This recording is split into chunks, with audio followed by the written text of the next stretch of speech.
Assalamualaikum warahmatullahi wabarakatuh. Nama saya Muhammad Fitra. Saya akan berbincang-bincang dengan kakak ini. Perkenalkan nama kamu. Perkenalkan, nama saya Octavianus. Perkenalkan, nama saya Ridwan Dari. Okta, saya mau nanya, bagaimana cerita asal mula Ompo? Asal mula daerah Ompo di Sopen di Sulawesi Selatan. Konon ada seorang petani tinggal di Sopen, dimiliki banyak harta benda yang diwarisi dari tuanya. Tidak punya saudara, jadi hanya dialah yang mendapatkan harta dari kedua orang tuanya. Itu ada tak berupa sawah, ada pula kebun yang tak kalah luasan. Petani yang bertugas menggarap sawah, sementara sang istri yang berkebun ditemani kedua anaknya. Suatu hari pergilah ia bersama kerbaunya ke sawah, sementara istrinya dan kedua anaknya pergi ke kebun. Sesampai sawah, seperti biasa, bertanyalah ia mulai pagi hari dan bertugas pulang saat hari sudah sore. Dalam perjalanan pulang, secara tiba-tiba kerbaunya menginjak sesuatu yang aneh yang memancarkan air. Mulanya sedikit saja air yang keluar, tapi lama-kelamaan air menjadi semakin banyak. Bahkan ketinggiannya sudah mencapai pusar sang petani. Ia mulai panik melihat makin banyak air yang keluar dari tanah yang diinjak kerbaunya tadi. Air terus-menerus bertambah hingga menculap pasaran air. Bahkan kerbaunya pun makin panik dengan keadaan itu. Si petani lalu memutuskan untuk naik ke bahu kerbau, akan tetapi kesulitannya untuk naik dikarenakan kerbau tidak bisa tenang karena turut panik dengan air yang makin tinggi. Si petani terus mencoba hingga akhirnya berhasil. Ia mengganggu kerbau itu. Bergegaslah ia memacu si kerbau agar segera bergerak meninggalkannya tempat tersebut. Namun sialnya kerbau itu malah tidak mau bergerak. Ia tidak mau meninggalkan tempat itu. Mungkin ada sesuatu yang tidak terlihat yang lainnya. Walaupun ia membujuk kerbau itu, tetap saja kerbau itu tidak bergeming. Dengan putus asa, si petani pun memohon doa oleh Tuhan dan lalu akhirnya perlahan kerbau itu bergerak menjauh dari tempat tersebut. Namun bingung, ternyata tidak selesai di sini. Belum juga si petani dan kerbaunya lepas dari lokasi yang mulai akan tenggelam. Turunlah hujan beserta guntur karena yang tadinya mengeluarkan mata air dari bawah kaki kerbau.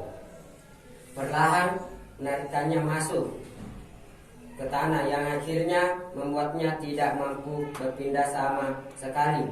Lama-kelamaan air yang makin meluap itu pun mengelangkan si petani dan kerbaunya. Seketika hujan dan guntur pun reda.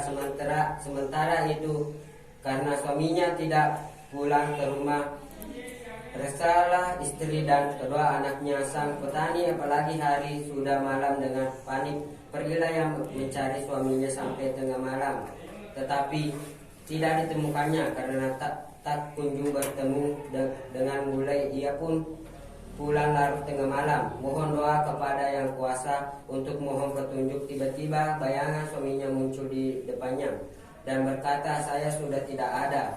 Saya tenggelam di tempat munculnya air. Sayalah menunggu tempat itu.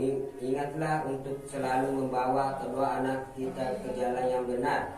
Keesokan harinya tersebarlah berita kematian seperti petani itu. Semua orang sekampung pergi ke tempat munculnya itu, yang kemudian dinamai Ompo, yang artinya muncul. Jadi nama Ompo itu berarti tempat munculnya air. Sampai kini mata Ompo menjadi objek wisata yang terkenal di daerah Kabupaten Sopen, Sulawesi Selatan. Sekian dan saya. Oke. Pertanyaan kedua buat Ribi. Bagaimana cerita Cakele Reala Lombang Risopeng? Asalna Cakele Riala Lambang Risopeng. Pada suatu hari di Sopeng terjadi musim kemarau yang panjang selama 7 tahun berturut-turut. Orang saat itu kekurangan makanan dikarenakan perilaku rakyat saat itu. Sewaktu mereka sedang mengadakan pertemuan matua, endenge pulona mapasidupa ada membicarakan tentang cara bagaimana daerah kita bisa kembali baik. Sewaktu mereka sedang mengadakan pertemuan, tiba-tiba ada burung kakak tua bertengger di atas pohon dekat dengan tempat pertemuan itu.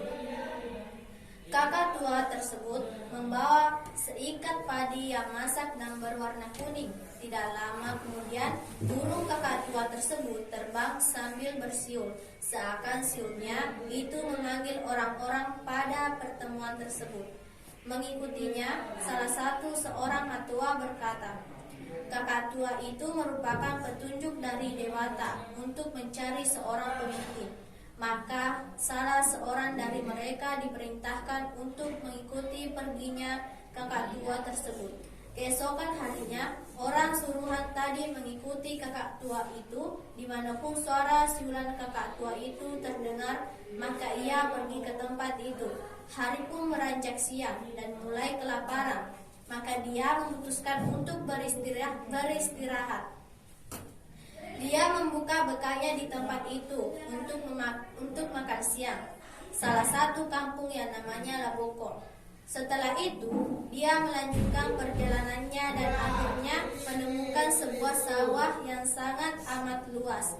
Yang semuanya padi telah menguning sama seperti padi yang dibawa kakak tua saat itu. Lalu, dia menemukan penjaga sawah itu dan bertanya, di manakah gerangan rumah tempat dia tinggal? Penjaga sawah berkata, rumahnya tidak jauh dari sini. Orang suruhan tersebut segera mencari rumah yang dimaksud. Setelah itu menemukan rumah pemilik sawah tersebut. Dia segera mencuci kaki dan menaiki tangga rumah pemilik sawah. Duduk di karpet, dia langsung bersujud di depan tuan rumah. Dia melihat orang itu tahu menurun, duduk di tengah rumah dan dipayungi. Beberapa saat Sekian pertanyaan yang saya sampaikan. Kurang mohon dimaafkan. Assalamualaikum warahmatullahi wabarakatuh. Dadah.